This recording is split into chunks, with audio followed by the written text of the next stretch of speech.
nakasuot ka sa atin. Hello everyone! Samahan niyo ako mag-promote at nandito naman ako para ibudol kayo. Wow! Ang ganda! Ayan, nakikita niyo naman. Jersey.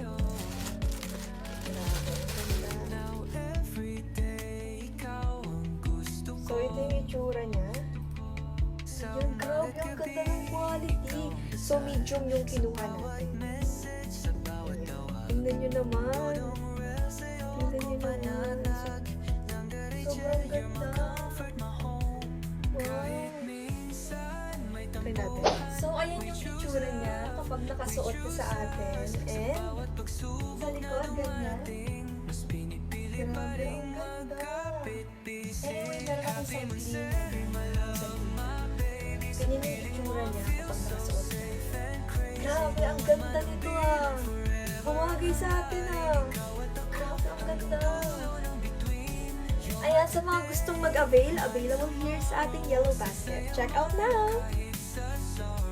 Hello everyone! Gusto ko lang i-share sa inyo itong Dr. Land Black Sesame. So ito po ay organic and nakakatulong po ito para mabawasan yung paglagas ng hair natin. At syempre, para mabawasan yan, gamitin natin itong Dr. Land Black Sesame. At ang kagandahan dyan, 10 times growth na po siya. So ibig sabihin, safe po siyang gamitin and maganda po siya gamitin. But anyways, isa po ako sa mga naglalagas yung buhok. Syempre, diba? Lalo-lalo na kapag nagpupuyat tayo, hindi natin mamalayan yung buhok natin, lumalagas na. And ito lang po yung ginagamit ko para mabawasan po yung paglagas ng buhok natin. Naglalagay lang po ako nito tuwing umaga at tuwing gabi bago po ako matulog. Paano ba siya gamitin? So, ganito lang siya gamitin. Ayan, para sa mga magtatanong, ganyan lang siya gamitin. Igaganyan nyo lang sa hair na. And then, i-massage nyo lang. Yan.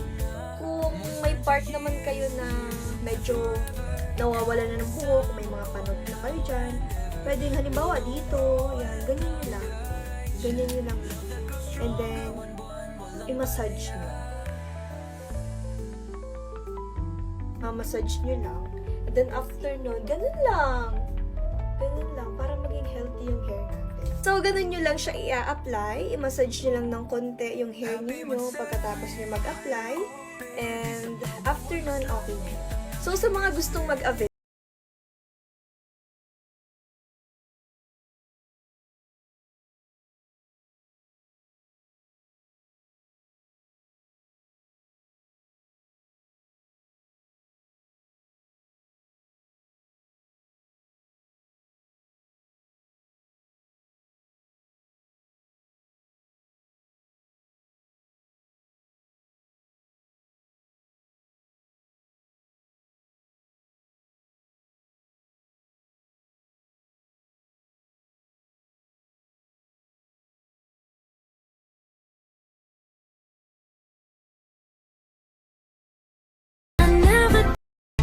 sa umaga't gabi, ikaw ang dasal.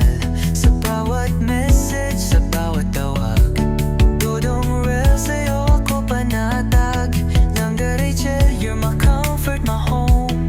Kahit minsan may tampuhan, we choose love, we choose us. Sa bawat pagsubok na dumarating, mas pinipili pa ring magkapit-bisig. Happy Monse,